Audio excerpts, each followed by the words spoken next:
Your mother, your grandmother, how they made good wives. Largely it was believed the way to a man's heart is through his stomach.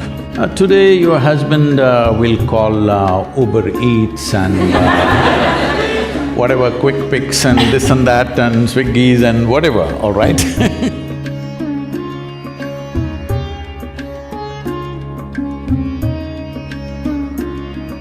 Our mothers have set amazing benchmark. The moment you say mothers, Yeah. they're giving a sound ambience of babies crying. Oh, okay. Perfect. That's the halo effect, I think. Yeah, so they've set quite a big benchmark of being an ideal wife. However, I, or girls of my generation, feel that we cannot be as good as wife as my mother has been, or our mothers have been. So should I feel that I am falling short of in my personal life, or should I feel that I'm not giving enough justice to my marriage once I'm married? How should I feel about this? You know, our center in the United States is in Tennessee. Tennessee is a little one kind of state, okay. Mary Makowski, that's not Romanian, right? Okay. Mary Makowski got married. And after their honeymoon, they came home and she threatened him that she's going to make a dinner all by herself. I'm sorry, she said she'll make dinner for the new husband. And husband came home from work and she served the dinner and he put it in his mouth and slowly he was chewing on it and went into profound thought. Then she was very excited about this dinner and she said, there are only two things my mother taught me how to cook, the meatloaf and the apple pie. Then he looked at her and said, darling, which one is this? So, your mother, your grandmother, how they made good wives. Largely it was believed the way to a man's heart is through his stomach. Today your husband will call Uber Eats and whatever, Quick Picks and this and that and Swiggies and whatever, all right? So, you can't make a good wife based on how your grandmother became a good wife. You can't become a good wife based on how your mother became a good wife. Situations have changed, expectations have changed. It's not in the stomach anymore. For some it's gone up into the head, for some it's gone further south. Yes?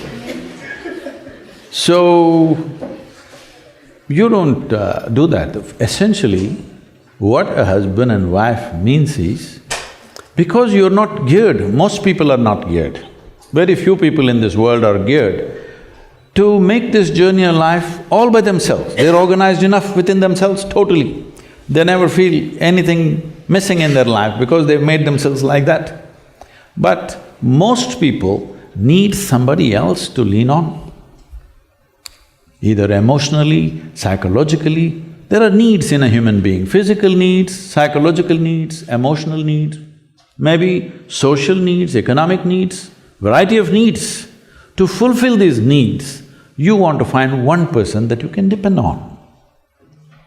Because it's very difficult even to find one person with whom you can share everything that you have, your body, mind, emotion and works. So this is the idea. Formalizing it is so that every time you get some little friction, you don't fall apart, so little tying up so that things don't fall apart very easily, all right? Nothing else. The biggest mistake humanity made was, they started saying marriages are made in heaven, that's why it's such a mess. What's done here? If you see, marriages are made between us and we took responsibility for who we are, we could have made it work, but the damn thing is made in heaven. Not suitable here, it's because it's alien stuff. Everything is a mess because you think it's made elsewhere by somebody else. If you understand it's made by you for your well-being, to fulfill your needs and your purposes, so that you can go through this journey of life with least amount of trouble and friction, then you would handle it more responsibly, isn't it? And according to contemporary needs, not how your grandmother did her marriage. You can't do it that way because expectations and situations have completely altered themselves. So, if you hold somebody who is your friend and who is your need, you must understand. You are in this relationship because you need. Maybe the other person also needs, but that's from their side. As far as you are concerned, you made this relationship because you need it badly, isn't it? If you understand and you're always grateful for this, that somebody is fulfilling all your need, you would handle it well. You wouldn't make a misery out of it. But now you think somebody else needs you, then you'll make a mess out of it. You understand you need it. Well, the other person also needs to understand he needs it. Now there is a cohesion. If you think, oh, you need me, so I'm going to exploit you, no. This is not about you squeezing happiness out of somebody or they squeezing happiness out of you. If two happy people meet, then there can be something wonderful happening between them.